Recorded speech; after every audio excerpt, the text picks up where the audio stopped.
What's up? It's Riggs here, a realtor with Coldwell Banker King Thompson, bringing you all things real estate here in Central Ohio. I am back with your weekly stats here in Columbus. Now, because I don't want to forget, I want to come right out of the gate to let you know we have a few changes. So our stats typically go from Thursday to Thursday. I think at one point they were Tuesday to Tuesday. We are going to change stats to go from Monday to Monday. I want to have a level of consistency and try to figure out how I can continue to bring this to you. So I'm going to change the time frame. Stats will be pulled from Monday to Monday.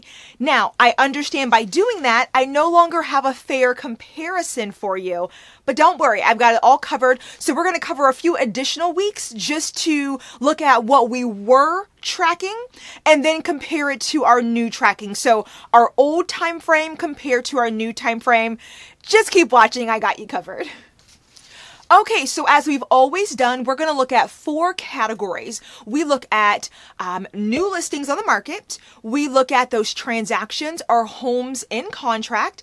We look at showing activity on Coldwell Banker listings. And then we look at closing activity as well. So the same 4 categories. You guys know we also get all this data from the Columbus MLS, also known as the Columbus Multiple Listing Service. So that criteria there has not changed.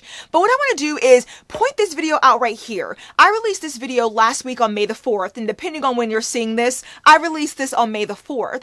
And that period of time, our week that we were analyzing would have been April 23rd through April the 30th. That was a Thursday to a Thursday. What I'm doing now is looking at Monday to Monday. So I can't just give you another week and compare it to a Thursday to Thursday. That's not quite fair. So here's what we're going to do. I'm going to put right here on the screen that Thursday to Thursday comparison. So April 23rd through April the 30th. I want you just to get that back in your mind so that you know the last week you saw. Now, to be fair to you, we're going to look at going forward Monday to Monday. So I'm going to compare the last 2 weeks Monday to Monday, but I want you to keep the April 23rd week in mind so you can still be trending along. But I want to make sure we're comparing apples to apples. Okay? So let's get started. All right, we're going to compare those 2 weeks. We're going to be looking at April 20th through April 27th. And then we're going to look at April 27th through May the 4th.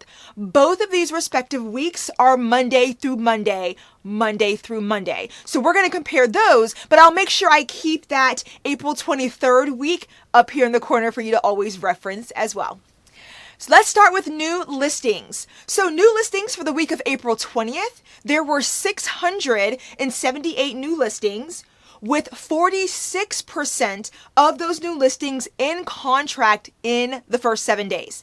Now, looking at the week of April 27th, we had 895 new listings with 40% of those in contract in the first 7 days. Now, if you look at this, if we're comparing these 2 weeks, you're going to see the numbers have increased, right? But if you take a look at our April 23rd week, we had a little bit of a decrease, then we went back up. Now, that's going to be timing difference, but I just want to make sure I'm pulling that in nonetheless. Reality is, homes are still being put on the market, and the reality is for us here in Columbus, it's a seller's market, and those homes are going into contract fast. So it is great to see that sellers are still in a great space, but our inventory is still incredibly low here in Columbus. The last time I looked, we were under 2 months of inventory, which is what creates a seller's market. You certainly want several months of inventory available for sale, not less than 2 months. So very much a seller's market here for sure. Homes are still hitting the market, going into contract very quickly. All right, the next category we're going to look at are those homes or transactions in contract. For the week of April 20th, we had 722 homes in contract. For the week of April 27th, we had 732 homes in contract. Now, if we pull in that previous week of what April 23rd is our little reference, we had 703 homes in contract. So for this, the number has been increasing from those weeks that we're looking at. This again is exciting. It's great to see homes are hitting the market and buyers are able to put those in contract. Now, what I can tell you firsthand, Buyers are fighting it out for this.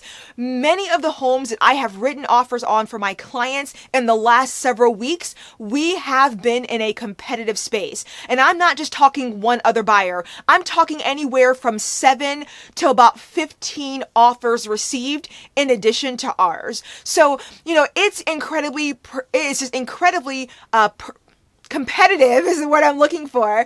And it's got me all worked up. It's so competitive, but it really is. And it's quite stressful for buyers who are involved in that, but it is part of what's going on right now. You just have to come in with a very strong strategy with your agent to be able to try to beat out all those other potential buyers who are going for the same house that you are. The next category we're going to look at is showing activity in these respective weeks. So for the week of April 20th, we had 1,125 showing requests. For the week of April 27th, we had 1,386 showing requests. And if we compare that week of April 23rd, we had 1,320 showing requests.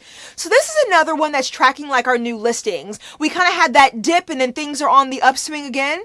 That's where we are. Now, when I think of all the weeks I've been covering the stats and the data for you, this number continues to keep growing for showing activity, which is fantastic to see. Now, remember, these are all showing activity for Coldwell Banker listings, and it could be, and it is most likely a combination of in-person showings and virtual showings, but they are showings nonetheless. And this is great. It's a good indicator that buyers are able to obtain pre-approvals for a mortgage to purchase a home, and buyers are out there looking to purchase a home the same way sellers are wanting to sell their home. So again, this one here for showing activity and for new listings, I love to see how those trend together, because sellers can list a home and if no buyer wants to see it, these numbers are going to look so much different. So it's good to see these are pacing together quite nicely.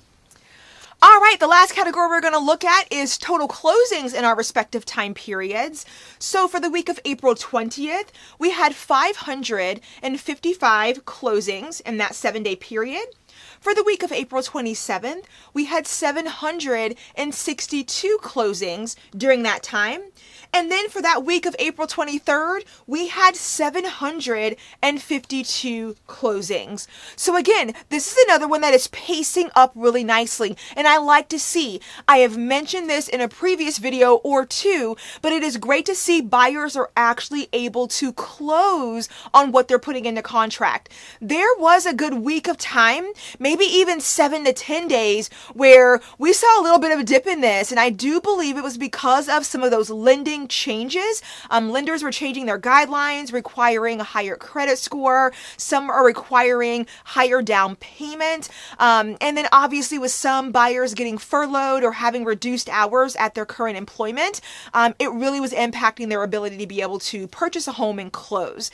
So it's great to see that that's all still looking very positive. And like I've mentioned before, the flip side is the lenders are able to get it done because they can hold up the process too. And many of the lenders I know are getting things done in 30 days.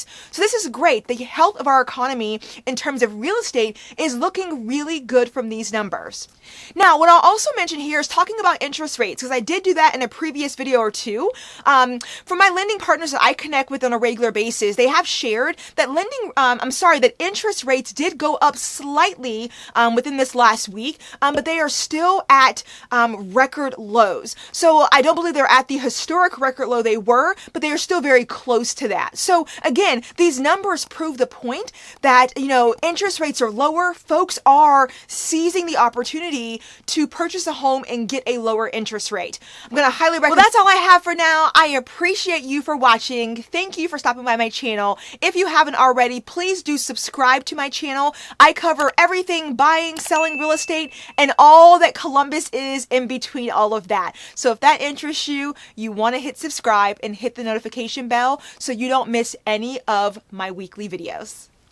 You stay fabulous and productive and well, and I'll see you in my next video. Take care.